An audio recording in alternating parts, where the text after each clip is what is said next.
एक और जहां मध्य प्रदेश और छत्तीसगढ़ में कांग्रेस में उथल पुथल मची हुई, वहीं दिल्ली में बीजेपी के राष्ट्रीय अधिवेशन का आज दूसरा दिन है। समापन सत्र में प्रधानमंत्री नरेंद्र मोदी शामिल होंगे।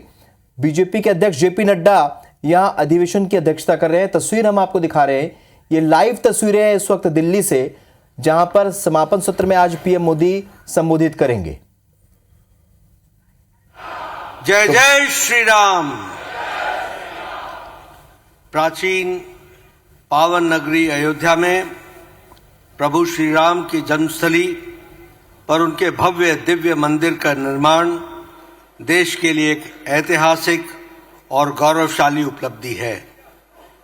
यह नए कालचक्र के उद्भव के साथ भारत के लिए अगले 1000 वर्षों के लिए राम राज्य की स्थापना का उद्घोष है। माननीय प्रधानमंत्री श्री नरेंद्र मोदी जी के यशस्वी नेतृत्व में प्रभु रामलला की अलौकिक प्राण प्रतिष्ठा के सफलतम आयोजन हेतु भारतीय जनता पार्टी का यह महाअधिवेशन माननीय प्रधानमंत्री श्री नरेंद्र मोदी जी का हार्दिक अभिनंदन करता है।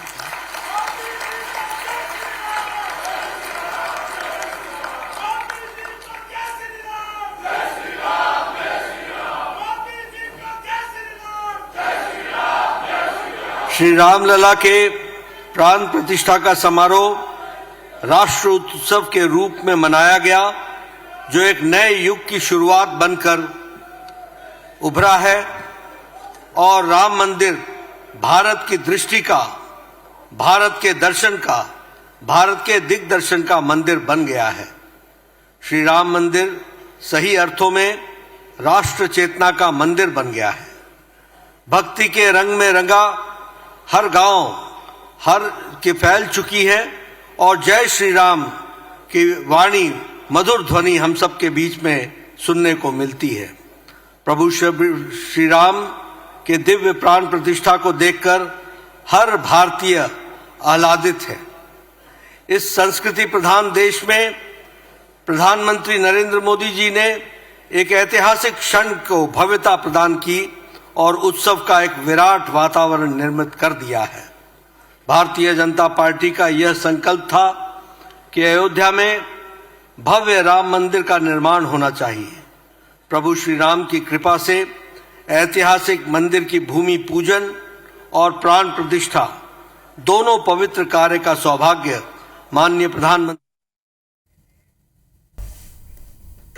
बीजेपी के नेतृत्व में एनडीए का गठबंधन और दूसरा है कांग्रेस के नेतृत्व में सारी परिवारवादी पार्टियों का इंडी अलायंस। देश को ये दोनों में से एक को चुनना है। इंडी गठबंधन एक घमंडिया गठबंधन, भ्रष्टाचार, परिवारवाद और तुष्टीकरण की राजनीति का पोषक, और भाजपा और एनडीए का गठबंधन राष्ट्र प्रथम के सिद्धांत पर चलने वाला गठबंधन है। देश की जनता को तय करना है ये परिवारवाद।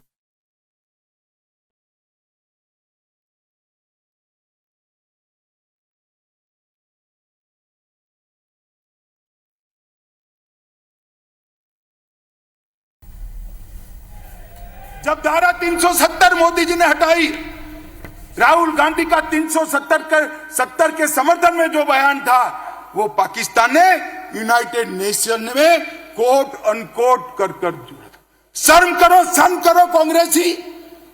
आपके देश के खिलाफ आप विदेश में जाकर बोलते हो।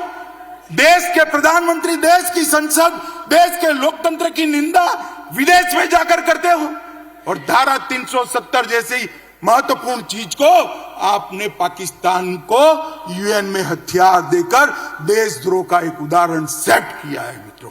और मैं देश की जनता को ये विभाजनकारी प्रवृत्ति जो आजादी के वक्त थी वो आज भी वहां पर है, उसमें कोई परिवर्तन नहीं हुआ। मित्रों, अभी एक कांग्रेस के शहजादे को किसी ने एक भाषण लिखकर दे दिया है। उनका तय है, हर भाषण वो 9 महीने तक बोलते ही रहेंगे। 9 महीने के बाद स्क्रिप्ट बदलता है, ये तय है उनका। अभी उनके हाथ में ओबीसी का भाषण किसी ने थमा दिया। हर जगह ओबीसी पूछते हैं, हर सवाल ओबीसी के लिए। मैं इनको कहना चाहता हूं, भाई अच्छा ट्यूटर रख लो, अच्छा शिक्षक रख लो, और कांग्रेस पार्टी ने ओबीसी के लिए क्या किया है उसका जरा अध्ययन कर लो। आप जो बोल रहे हो वो आपके ही खिलाफ जा रहा है। मैं आज आप सभी को बताना चाहता हूं, 1957 में काका साहेब कालेलकर कमेटी ने पिछड़ों के लिए रिपोर्ट दिया। कांग्रेस पार्टी ने इसको कभी इंप्लीमेंट नहीं किया। मंडल आयोग बना 1980 में, मंडल आयोग को इंदिरा गांधी ने ठंडे बस्ते में डाल दिया। 1990 में जब इंप्लीमेंटेशन की बारी आई, विपक्ष के नेता नाते राजीव गांधी ने पार्लियामेंट में इसका विरोध किया। और मित्रों, ओडिशा में और जवाहरलाल जी ने 1951 में जातिवादी सर्वे का विरोध किया था। और भारतीय जनता पार्टी ने क्या किया? मैं पिछड़ा समाज की बात करता हूं, बड़े गौरव के साथ बात करता हूं मित्रों। हमने इस देश को गौरव हो इस तरह से अति पिछड़ी जाति का प्रधानमंत्री देने का काम भारतीय जनता पार्टी ने किया। आज देश में पहला मंत्रिमंडल ऐसा है मोदी जी का जिसमें 27 मंत्री ओबीसी है।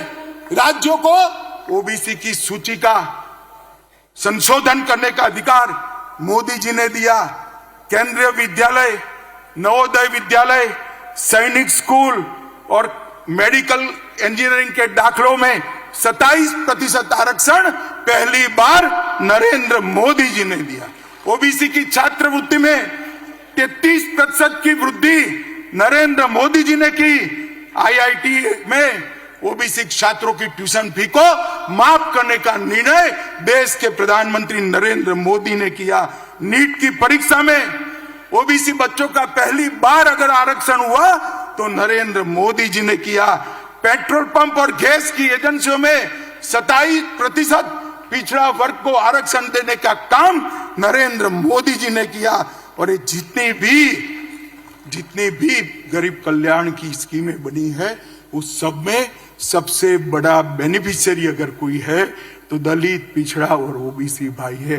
राहुल गांधी, आप हमें क्या ओबीसी का कल्याण सिखाते हो? हम तो समाज के हर वर्ग को साथ में लेकर चलते हैं। जो पिछड़ा है उसको ज्यादा मिलता है, जो अकड़ा है वो अपने आप अपना शहर जाने देता है। मोदी जी ने इस देश की जनता का आह्वान किया, जिनको सुख है, संपत्ति है, ईश्वर की कृपा है, वो अपनी गैस की सब्सिडी छोड़ दे। 2 करोड़ से ज्यादा लोगों ने गैस की सब्सिडी अपने आप त्याग करी। मोदी जी ने करोड़ों गरीबों को फ्री ऑफ कॉस्ट गैस देने का काम किया। मित्रों, मोदी जी ने 10 साल के अंदर जातिवाद, परिवारवाद, भ्रष्टाचार, तुष्टीकरण को समाप्त कर दिया। इसके आधार पर राजनीति करते थे, इसके आधार पर अपनी राजनीति को आगे बढ़ाते थे। उनका स्वप्न, ये 4 आधारों पर सत्ता हथियाने का स्वप्न मोदी जी ने चूर चूर कर रख दिया। अब इस प्रकार के कलुषित मैंडेट वो प्राप्त नहीं कर सकते हैं। आज 10 साल में देश महान भारत, विकसित भारत का स्वप्न लेकर आगे बढ़ रहा है। दूर दूर तक सत्ता प्राप्ति की संभावना आज घमंड या गठबंधन को नहीं देखती है। इसके लिए वो लोग डिनायल मोड में आ गए, हर चीज में विरोध करते। धारा 370 और 35 से हटाई, कांग्रेस पार्टी ने विरोध किया। वंचितों, पिछड़ों और महिलाओं को अधिकार देने के कई मौके आए, वे विरोध करते रहे। 3 तलाक का विरोध किया, ओबीसी कमीशन का विरोध किया, कश्मीर में गुर्जर, बकरवाल, पहाड़ी, वाल्मीकियों को रिजर्वेशन देने का विरोध किया। नारी शक्ति वंदन अधिनियम में भी कई सारे व्यवधान खड़े किए। हिंदू शरणार्थियों को नागरिकता देने का सीए का बिल, इसका विरोध किया। एक देश एक टैक्स, जीएसटी का विरोध किया। दलित को राष्ट्रपति बनाना, आदिवासी को राष्ट्रपति बनाना आपने आम सहमति नहीं होने दी। सर्जिकल स्ट्राइक और एयर स्ट्राइक कर मोदी जी ने भारत की सेना के पराक्रम को पूरी दुनिया में प्रस्तावित, आतंकवाद के सामने एक कड़ा मैसेज दिया। आपने उस वक्त भी राहुल बाबा, आपने उस वक्त भी देश से साक्ष्य मांगे थे। शर्म करो सेना के जवान की शहादत पर आप साक्ष्य मांगते हो। मित्रों, भारत ने वैक्सीन का निर्माण किया, 100 से ज्यादा देशों में हमारा वैक्सीन गया। वैक्सीन के माध्यम से आज 140 करोड़ का देश कोरोना से सुरक्षित हुआ। उसको भी मोदी वैक्सीन कर आपने बदनाम करने का प्रयास किया। मगर देश की जनता ने भी, आज भी कोई वैक्सीन लेने जाता है तो कहता है मोदी वैक्सीन दे दो भाई, मेरी इम्यूनिटी खत्म हो गई। Digital economy, direct benefit transfer, इसका विरोध किया। नई संसद बनाई।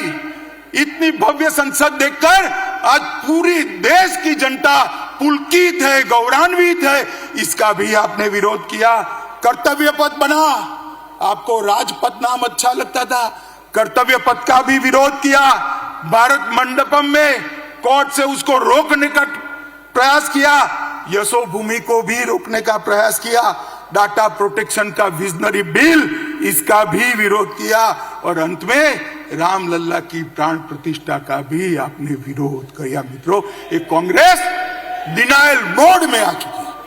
पूरे देश की जनता को मैं कहना चाहता हूं, 5 साल का पार्लियामेंट के अंदर कांग्रेस का हिसाब किताब निकालिए। इन्होंने पार्लियामेंट के अंदर शोर शराबे और बहिष्कार के अलावा कुछ नहीं किया। हम भी विपक्ष में रहे, 10 साल तक बैठे, आगे पूरा जीवन विपक्ष में। हम रचनात्मक विपक्ष की भूमिका निभाई। अच्छा है उसका समर्थन करते थे और आपके भ्रष्टाचार को भी हमने उजागर किया। मगर आपने, क्योंकि भ्रष्टाचार है नहीं, बाहर जाना ही उचित समझा। मित्रों, इंडिया अलायंस अहंकार से युक्त है। वो सहन ही नहीं कर सकते। वो ऐसा मानते हैं कि देश का प्रधानमंत्री वो ही बन सकता है जो बड़े परिवारों से आता है। वो सहन नहीं कर सकते। एक गरीब मां का बेटा अब देश का प्रधानमंत्री बनकर देश को चला रहा है। ये अहंकार उनको भारतीय जनता पार्टी के खिलाफ खड़े। ये परिवारवादी राजकुमार सारे के सारे इकट्ठा होकर हमारा विरोध कर रहे। मोदी जी ने 40 से ज्यादा नीतियां बनाकर इस देश को नीतियों के आधार पर चलाने का काम किया। मैं पूरी सूची बोलना नहीं चाहता मित्रों। पॉलिसी पैरालिसिस हो गया, ऐसी पूरी दुनिया मनमोहन सिंह सरकार को कहती थी। आज मोदी सरकार ने हर क्षेत्र की 40 से ज्यादा पॉलिसी बनाकर पॉलिसी के आधार पर शासन कैसा हो सकता है उसका उदाहरण पूरी दुनिया में रखने का काम नरेंद्र मोदी जी ने किया। और मित्रों,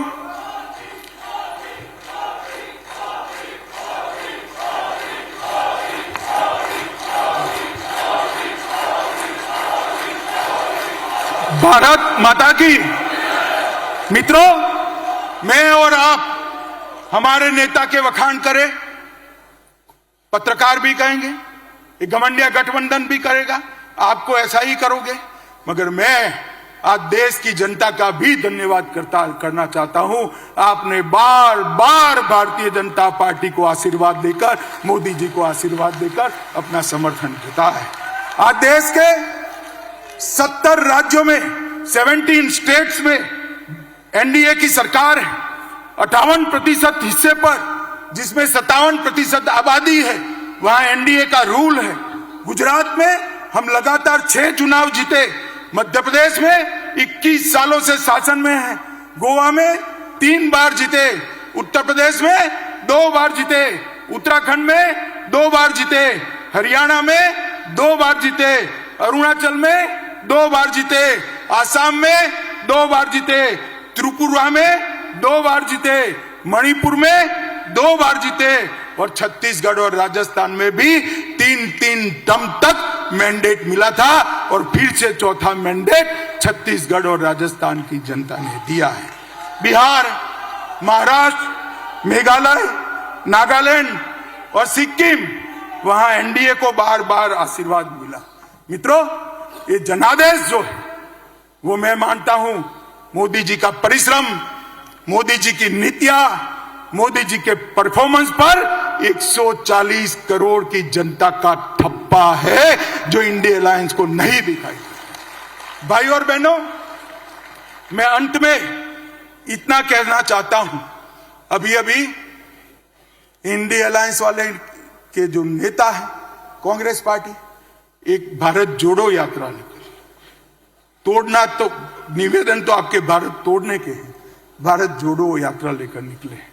मैं उनको कहना चाहता हूं, किसी भी पार्टी के कार्यक्रम और यात्राएं, राजनीतिक कार्यक्रम, वो पार्टी का परिचय करा दे। कांग्रेस पार्टी आजादी के बाद जितने भी आंदोलन किए, सत्ता में वापिस आने के लिए की। भारतीय जनता पार्टी का 1950 से इतिहास है। हमने जब भी आंदोलन किए, देश के लिए किए, सिद्धांतों के लिए किए, जनता के लिए। सबसे पहले जम्मू कश्मीर के लिए श्यामा प्रसाद मुखर्जी शहीद हुए, हमने 370 हटाने का आंदोलन किया। गोवा बचाओ का आंदोलन भारतीय जनता पार्टी ने किया। कच्छ का सत्याग्रह भारतीय जनता पार्टी ने किया।